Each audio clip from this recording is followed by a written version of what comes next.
I was lying in bed trying not to black out when my phone rang from a number I didn't recognize, and the voice on the other end said my name like it was an emergency. He told me someone had walked into Hargrove Techworks and demanded to see the CEO, offering $5 like it was a contract. I grabbed my coat and ran because I knew that stubborn courage, and I knew exactly who it belonged to. My name is Tasha Monroe, and I'm not the type to play the victim even when life hands you the kind of week that makes you stare at the ceiling at 3 a.m. and do that quiet math in your head: rent versus medicine, groceries versus heat, pride versus survival. You know what I mean? I worked nights as an orderly at St. Elora Medical, weekends at a grocery slicing deli. Meat until my wrists ached, and I still couldn't get ahead. Not really, because when you're living on the edge, one small thing breaks and the whole stack goes down. A tire blows, the hours get cut. A cough turns into pneumonia, and suddenly you're bargaining with the universe like it takes payment plans.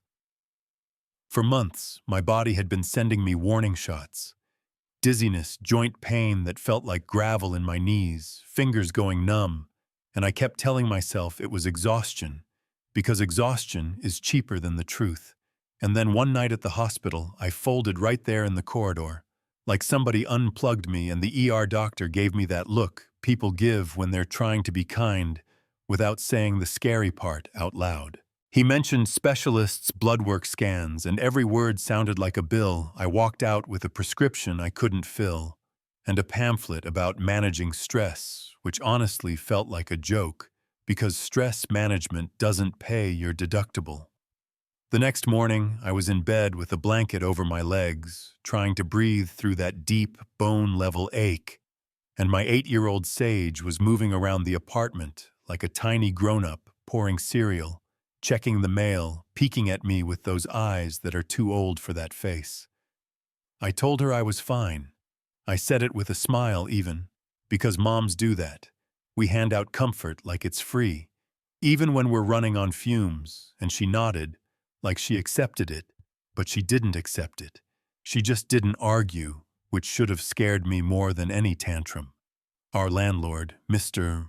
Greer, had taped a notice to our door, like a threat in bold print, and when I called him, voice shaking, he sighed like I was wasting his time Friday. "Tasha, I'm not a charity, pay what you owe." And I hung up and stared at the wall, trying to figure out what kind of person says that to a family with no backup. Then I remembered the answer. The kind of person who's never been one bad week away from losing everything. That's the part people don't get when they judge. They think poverty is a personality flaw, like you choose it the way you choose a bad haircut. And if you're struggling, it must be because you're lazy or irresponsible, or my favorite, didn't plan, like you can plan your way out of a broken system. Sage asked me real quiet, "You gonna call the doctor today?" And I said, "After I rest a bit," because I didn't have the heart to say I can't afford the rest of the story. And she didn't push, she just walked over and tucked the blanket tighter around my legs. Then she kissed my forehead, like she was the mom.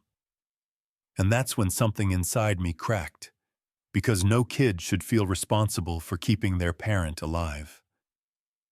A couple hours later, while I was half asleep, my phone lit up and I ignored it. Then it rang again, then again, and when I finally answered, a man said, "Ma'am, is this Tasha Monroe? We have your child in our lobby asking for Mr. Hargrove." And for a second, my brain refused to understand, because that sentence doesn't belong in my life, it belongs in a movie, and I said, "Excuse me," and he repeated it slower this time, like I was the one being unreasonable. "Hargrove Techworks downtown. She won't leave, and she's offering cash." I sat up so fast the room spun. I threw on whatever clothes were clean, grabbed my keys, and sprinted to the bus stop, heart pounding, like it was trying to escape, because I knew downtown. I knew those glass buildings, where people swipe badges and sip lattes and talk about mergers like it's weather.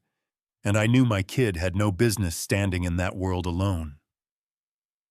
When I got there, rain was coming down hard, and the entrance of Hargrove Techworks looked like the mouth of a spaceship. Bright lights, marble floors, security desk, and there was Sage right in the center of it all, soaked through, braids, dripping sneakers, squeaking on that polished stone, holding up a crumpled $5 bill like it was a golden key. Two security guards stood near her. Cruel, just confused, and a receptionist in a crisp blue suit had that tight smile that says, "I'm about to make this your fault," she was saying, "sweetie. This is a private building. You can't just come in here and Sage, my sweet stubborn." Sage planted her feet like roots and said, "I'm not leaving until I see Mr. Hargrove. I have money." The receptionist blinked like she misheard. One guard crouched down gentle. "Where's your mom, sweetheart?" And Sage lifted the bill a little higher. "My mom's sick. I need to hire him." People started staring, phones came out. Some folks looked annoyed, like Sage had ruined their morning. Others looked soft, like they were watching something brave and terrible at the same time. And then the elevator chimed, and everything in that lobby shifted. Caleb Hargrove stepped out with 3 executives behind him, 40-something, sharp suit, sharp eyes, the kind of man who looks like he's never had to ask permission to exist. And he scanned the lobby like a man used to reading rooms. Then his gaze landed on Sage, and I saw it. I saw the exact moment his face changed, like he recognized something he didn't want to recognize. "What's going on?" he asked, and his voice had that calm authority people pay for. The receptionist rushed toward him. "Nothing to concern you with, sir. Security is escorting her out." But Caleb didn't even look at her. He walked straight toward Sage and crouched down right there on the marble, bringing himself eye level, and the whole lobby went quiet. "Hi," he said soft. "I'm Caleb." "What's your name?" Sage swallowed, her little fist clenched around that 5 Sage, she whispered, then louder. Caleb's eyes flicked to the bill, then back to her face. "Hire me for what?" And Sage did what she always does when she's scared. She got honest. "My mom is sick. We don't have money for the doctor. And our landlord said we have to leave. And I saw you on the news, and they said you help people. So I saved my money, and I came here," and she held out the 5 with both hands, like it was an offering. Caleb stared at that bill for a long second. Then he looked at Sage like he was seeing his own childhood standing in front of him. And he said very quietly, "Put it away." Sage's face fell. "I can get more, I can work, I can—" And Caleb lifted a hand, gentle but firm. "Put it away because you're not paying me. I accept the job, but I need one thing from you." Sage blinked fast, tears mixing with rainwater. "What promise you'll let me help all the way?" he said. "No fighting, no pride. Just let me." And Sage nodded so hard her braids bounced. That's when I pushed through the crowd, breathless, shaking, and I snapped, because fear comes out, like anger sometimes. Sage, and she turned guilty for half a second, then stubborn again.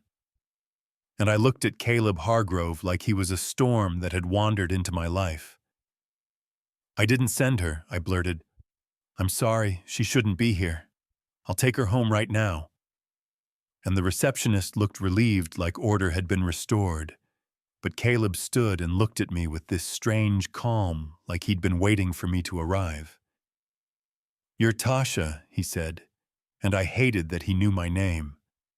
"Your kid just did what most adults can't," he added. "She asked for help before it was too late."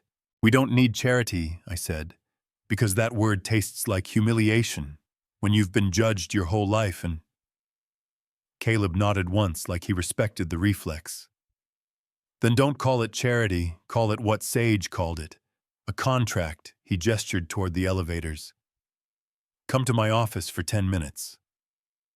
If you still want to walk out after that, I won't stop you." I should have said no. I should have grabbed Sage and left. But my knees were weak, and my bank account was weaker, so I followed him, and the elevator felt like moving into a different universe. The top floor had windows that made the city look small, and his office was warm in a way I didn't expect. Books framed photos, not just trophies of success, more like reminders of a life. His assistant, Nina Park, appeared like she'd been summoned by thought alone, tablet in hand, eyes sharp. And Caleb said, "Cancel my meetings, all of them." Nina didn't flinch. "Yes, sir," and I remember thinking, must be nice to say words and have the world rearrange itself. Caleb sat across from me, sleeves rolled up, tie loosened like he was choosing human over CEO for a minute. "Tell me what's going on," he said. I tried to minimize it because that's what you do when you're ashamed. "It's not that bad. I'm just tired. I can handle it." But Sage looked at me like, "Don't lie." And Nina's face stayed politely neutral, and Caleb didn't let me off the hook. "No," he said, "tell me the truth." So I did. I told him about the collapse, the ER, the prescriptions. I couldn't fill Mr. Greer's Friday deadline. The overtime shifts, the way my body felt like it was rusting from the inside out. When I finished, Caleb leaned back, and for the first time his eyes looked far away, and he said so quiet, it didn't feel like a performance. "When I was 7, I begged a doctor to help my mom." He paused, jaw tightening. "He told me we couldn't afford it." And he walked away. Another pause. "She died 3 days later," and the room went still. Nina's fingers stopped on her keyboard. Sage's little hand found mine, and Caleb looked at me. "I'm not watching that happen again." I opened my mouth to argue because pride is loud even when it's wrong, and Caleb held up a hand. "You don't have to convince me you're worthy of help," he said. "Your kid already did that when she walked into my lobby holding $5 like it was the only weapon she had." Nina moved like a machine with a heart. She got Dr. Everett Shaw on the phone, arranged a home visit that same day, called my landlord. And I don't know what she said, but the next time Mr. Greer spoke to me, his voice had changed.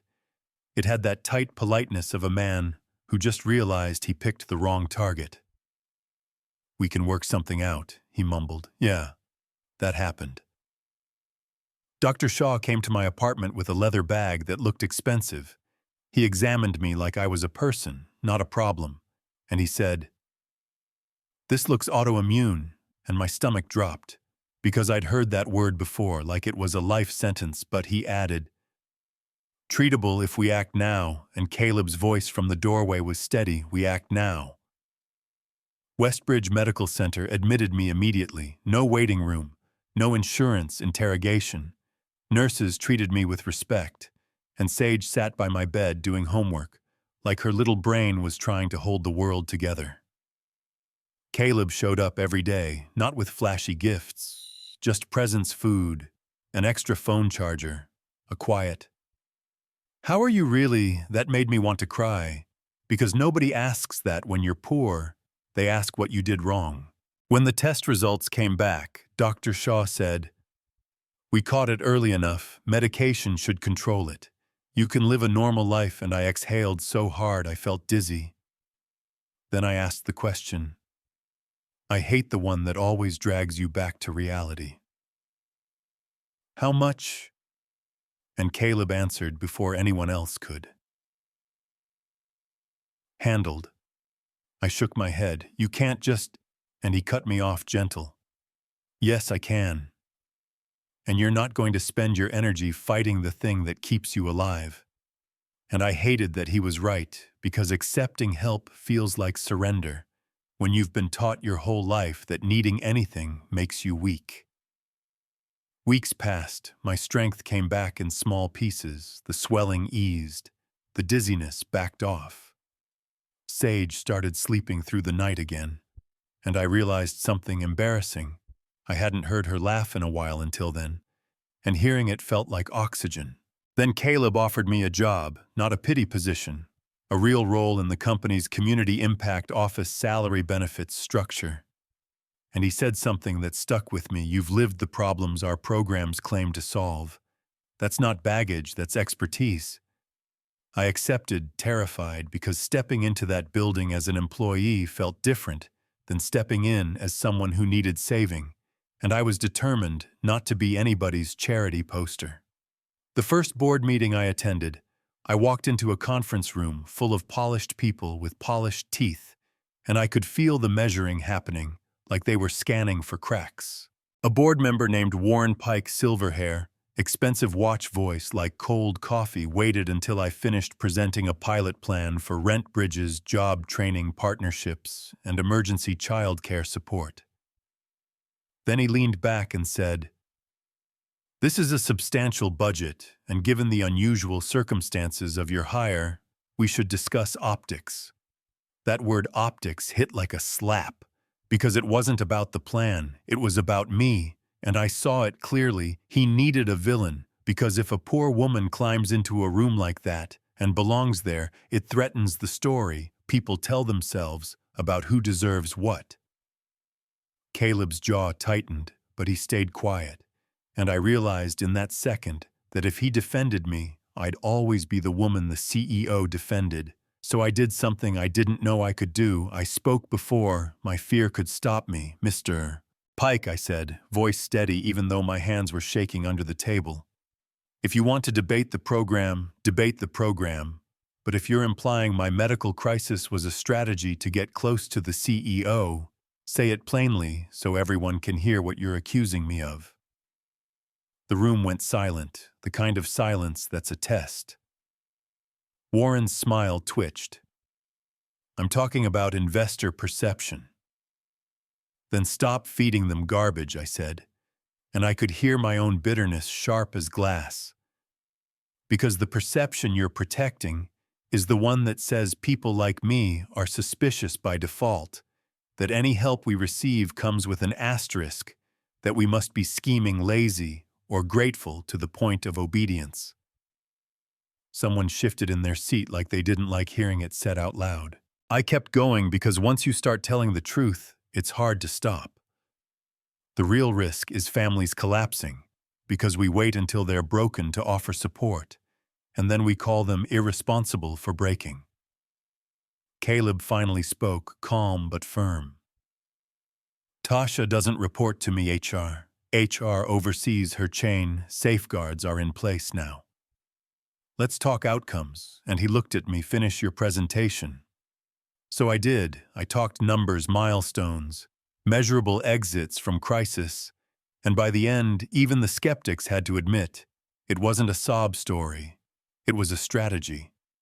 After the meeting, Warren caught me in the hallway and said, low voice, "You're bold," like it was an insult dressed as a compliment, and I smiled back. I don't have the luxury of being anything else, and I walked away before my knees could wobble. For a while it worked.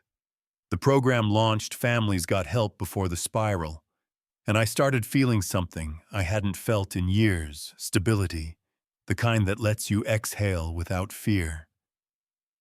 Then the outside world found our story, because it always does. A local blog ran a piece about power imbalance at Hargrove TechWorks, with a photo of me leaving Westbridge Medical looking exhausted, and the comments were brutal, half calling Caleb a savior and half calling me a con artist, like a woman can't survive without being somebody's scam. It spread fast, and suddenly strangers who didn't know my life were arguing about my motives, my worth, my dignity. And you know what hurt the most? It wasn't the hateful comments. It was the smug ones. The ones that acted like they were being realistic, like suspicion is wisdom, like cynicism is intelligence. HR tightened policies. The board demanded more documentation. Warren Pike wore that quiet look of satisfaction, like he'd been waiting for the world to prove him right. And I had a moment where I wanted to crawl back into my old life just to avoid being watched, because attention is dangerous when you've been invisible your whole life. But then I came home and Sage was at the table doing homework, humming to herself, and I thought about that marble lobby, her soaked jacket, that $5 bill, her tiny voice saying, "I need to hire you," and I realized something. The moment you ask for help, the world will judge you, but the moment you stay quiet and drown, The world will judge you too, so you might as well live. So I kept going. I built the program harder. I made the numbers undeniable. I made the outcomes impossible to dismiss. And the funniest part is the same people who doubted me started quoting my work in meetings like it belonged to them, because that's how it goes sometimes. But I didn't care because families were getting through the cracks without falling. Caleb never asked me to be grateful in public. He never turned my life into a press release. He just kept showing up in the ways that mattered, approving budgets, protecting boundaries, reminding the room that dignity isn't optional. I won't pretend it fixed everything. There were still whispers, still side eyes, still people who needed to believe I was less than, so they could feel safe in their own story. But my body got stronger, my kid got lighter, and my life stopped feeling like a countdown to disaster. And that's not nothing. That's everything. Here's the twist. People love to argue about the part that makes everyone pick teams. Was Caleb wrong to step in? Should someone with resources keep their hands in their pockets to avoid looking like a savior? Should a CEO refuse to help because the optics might get messy? And on the other side, should someone like me refuse help to prove I'm not using anyone, even if refusing means my kid watches me fall apart? Because that's what we're really talking about. Not money, not headlines, not corporate policy. We're talking about who society allows to be human, who gets grace, who gets presumed innocent, who gets assumed guilty, and whether kindness is still kindness when there's power in the room. So I want to hear from you seriously. Where do you draw the line and who gets to draw it? If you've ever seen someone judged for accepting help, or if you've ever been the one who needed it, tell your story in the comments, and if you think Caleb crossed a boundary, explain why. And if you think the real problem is a system that forces desperation before compassion is allowed, then say that too. Because I promise you, someone reading your words is standing in their own marble lobby right now, holding their own $5, trying to decide whether asking for help makes them brave or makes them a target.